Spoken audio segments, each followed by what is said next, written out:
Retomando a nossa roda de conversa aqui sobre a Farmácia Verde, vamos continuar seguindo aqui o fio da meada para a gente ver como que a Farmácia Verde se tornou o que é. Suzana, tem uma medição na época de quantos atendimentos eram feitos, por exemplo, pela Farmácia Verde no começo? A Farmácia Verde foi crescendo assim muito rápido. Despertou interesse muito grande na população. E o povo começou a procurar mesmo. E alguns remédios que a gente tinha lá começou a dar um retorno bom, sabe? Então, por exemplo, os xaropes, eles começaram a dar um retorno muito bom para a população. E davam economia também doméstica, né? E o fato da pessoa não ter que ir lá comprar um xarope na farmácia. Eu não me lembro assim de quantos atendimentos, mas eu me lembro de, por exemplo, xaropes. Eu lembro de um inverno, no mês de julho, que nós distribuímos mais de 1.500 xaropes. De bronquite, tosse, de gripe, garganta. Então foi um crescimento muito grande. E o que era oferecido nessa época, assim? Que fórmulas, o que realmente vocês entregavam para a população? Tínhamos lá camomila, pomada de calêndula, pomada de própolis, os 3 tipos de xarope.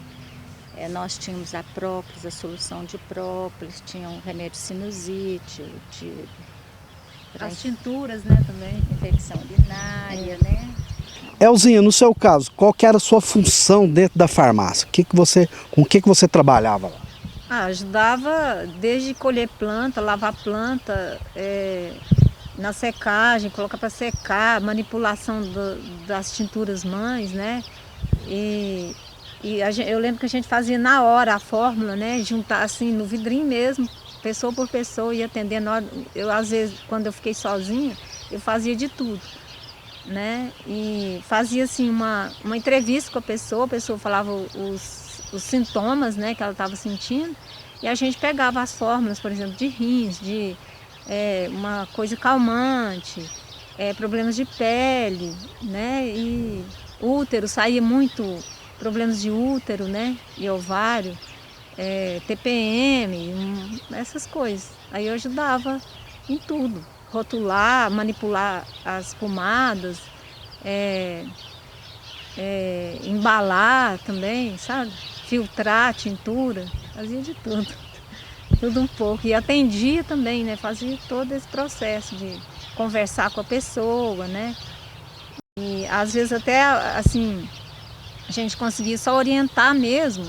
Às vezes nem precisava tanto de remédio, a pessoa está vindo buscar mais uma orientação, uma mudança de hábitos, né? Eu gosto muito de alimentação. A gente, por exemplo, a pessoa tinha o intestino muito preso. A gente explicava, falava das fibras, da caminhada, ingesta de água, mudança também, e ensinando a população a viver melhor, né? No seu caso ali, houve algum momento que teve alguma insegurança em relação à Farmácia Verde, assim? Da opinião das pessoas, por ser um projeto muito novo, muito diferente, uma coisa dentro da cidade, estava acontecendo naquele momento? Não, foi de maneira muito tranquila. Nunca tivemos questionamento, alguém que questionou, achou que estava ficando caro ou que não estava dando resultado.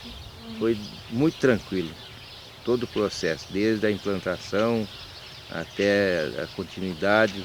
Mesmo em 2013, quando o Bernardo começou também, foi muito tranquilo. Então é um trabalho assim, talvez por ter uma ligação muito grande com o meio ambiente, com a natureza, o povo hoje está muito voltado às coisas naturais, né? Isso vem de encontro com a ansiedade de toda a nossa população. A Farmácia Verde, vamos dizer assim, ela tem um bom nome na comunidade, né? Ou seja, ela tem um carinho especial, né? É uma coisa que mesmo aqueles que não aderem a esse trabalho, vê com bons olhos aqueles que são usuários de plantas medicinais. Certo, e na época, então, você contratou a Suzana, a Elzinha, parece que teve uma época que chegou a ter até bastante gente trabalhando ali na Farmácia Verde, né? Nós tivemos uma época com 9 funcionários. E aí entrou o seu Hélio, que foi fundamental, né? O Hélio faleceu há pouco tempo. O Hélio, ele não só cultivava, quanto ele sabia onde que tinha determinadas plantas, ajudava na coleta de campo. Ele ajudou muito. Vamos lembrar os nomes dessa época, só para a gente registrar aqui. Lembra pra gente, você falou do seu Hélio, não é isso? A gente já falou aqui da Onilda, que entrou logo em seguida. Quem mais? Vamos lembrando, a Elzinha Seixas. Maria das Graças, que eles chamam de Maria das Graças do Tonhão, que ela era de serviços gerais, mas que deu uma ajuda exemplar na farmácia verde. A Clarice, que eu não sei, parece que é filha da dona Prisciliana, que trabalhou. A Lelena.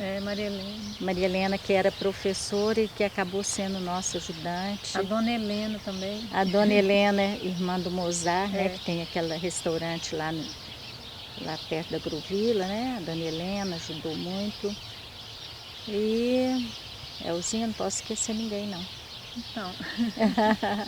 Teve a Lenir também, que é a cunhada do Zé Dede, também, que foi nosso ajudante. O Zé Maria Reizeiro, que a gente não pode esquecer, e que ajudou demais também, porque ele ajudava na coleta das plantas de campo, né? Graça, que foi nossa companheira do início, né? A enfermeira Graça, que é sogra do Leandro da Difério. A farmácia funcionou nesse período, cresceu bastante nesse período, de certa forma se fortificou, como o Seixas colocou no começo, mas para mim parece que no ano de 1996, não é isso? A crise política entre o prefeito Paulo Ejo e o vice-prefeito Antônio Barbosa de Menezes acabou refletindo na sua pessoa, né, Suzana? Porque você foi dispensada da farmácia e da prefeitura, né? Me parece que você foi mandado para a escola da zona rural, né? Te tiraram da... E depois eu fui dispensada da prefeitura, né? Então, a farmácia verde sobreviveu por causa da Onilda. Você foi dispensada e não voltou mais? Não voltei mais. E também eu mudei de São Gotardo, aí continuou, né, com a Onilda que segurou as plantas. Na verdade, hoje, nesse período, começou a ser contratado farmacêutico. Só que os farmacêuticos que entraram nessa época não tiveram o compromisso que o Bernardo tem. Então, eram farmacêuticos que cumpriam a função só de ali ter um responsável técnico, mas não eram aquelas pessoas entusiasmadas com a farmácia verde, com o que se fazia ali. Então, o farmacêutico, ele não contribuiu com o crescimento da farmácia verde. Ela estagnou, mas também não morreu. Bom, eu fiz uma entrevista com Nilda Oliveira, que trabalha ainda na farmácia verde, completa 27 anos de farmácia verde, e ela conta que quando a Suzana saiu da farmácia verde, ficou 10 anos sem voltar à farmácia verde, ele me contou isso. Então é o período negro realmente da farmácia verde. Nesse momento, assim, foram esvaziados os móveis da farmácia verde, ela me conta nessa entrevista, levaram a farmácia verde para um cômodo na Rua Borges, onde o atendimento ficava junto com a manipulação. Foi um momento, assim, realmente negro para a farmácia verde, mas graças a Deus, tudo, de certa forma, tem um fim, e esse período negro terminou. Quando o pessoal saiu, a Unilda é concursada. Então, como as meninas eram contratadas, provavelmente foi quando dispensou todo mundo e restou praticamente ela como responsável pela farmácia, pelo concurso. Exatamente. Mas, de qualquer forma, eles ainda colocaram uma chefia em cima dela lá. A Unilda conta na entrevista que colocaram, teve farmacêuticas, algumas... Elas não tinham nem tempo de olhar para a farmácia, porque elas tinham várias funções, eram secretárias de saúde, ou senão de epidemiologia, e outras também que, de certa forma, elas não estavam comprometidas com a farmácia. Não tinha interesse e talvez nem não soubesse muito essa história de planta medicinal, né? Exatamente. Então, cumpriu essa questão do responsável técnico, mas que não contribuiu para crescer, para mudar. Né? Não contribuiu efetivamente. Porque, na verdade, Hudson, a farmácia verde, ela precisava de um tripé. Ela precisava de um especialista de plantas medicinais, de um farmacêutico comprometido e do médico também que receitasse. Eu acho que isso só está sendo conseguido agora. Eu fiquei como especialista em plantas medicinais mas nós não tivemos um grande período farmacêutico. E os médicos, naquela época, nós não conseguimos, naquela equipe médica que tinha na cidade, foi um ou outro, uns 2 médicos que entraram nesse esquema da farmácia verde que receitava. Então a gente precisa desses 3. A farmácia verde a partir de 96, estou falando isso através da entrevista da Onilda, que ela me fez oral, tá registrado aqui. Ela conta que você volta em 2006, fica um curto período, que recomeça a farmácia de novo, até a sua paixão assim, a trabalhar com as pessoas, mas você sai de novo. E depois fica mais difícil ainda, porque aí entra algumas pessoas que desacreditam completamente na fitoterapia. E então é o momento que leva a farmácia verde para a Rua Borges, que eu senti na entrevista dela, que é o momento para ela assim, que foi terrível. E assim a outra farmácia oficial pega os móveis da farmácia verde, leva para lá, começa a tirar, inclusive os móveis, as coisas, o vasilhame. Aí a Onilda tem que trabalhar com doações para a farmácia verde, para ela funcionar. E aí até chegar o mandato do Seixas em 2013, que aí o Bernardo entra também, dá uma mexida geral na farmácia verde, não é isso, Bernardo? Até hoje, né? E estamos aí, como dizer, foi um momento novo e assim, e graças a Deus, ou melhor, e graças ao trabalho de todos vocês, a farmácia se manteve, né? Ela se manteve por duas questões. Primeiro, pela Onilda, que segurou, né?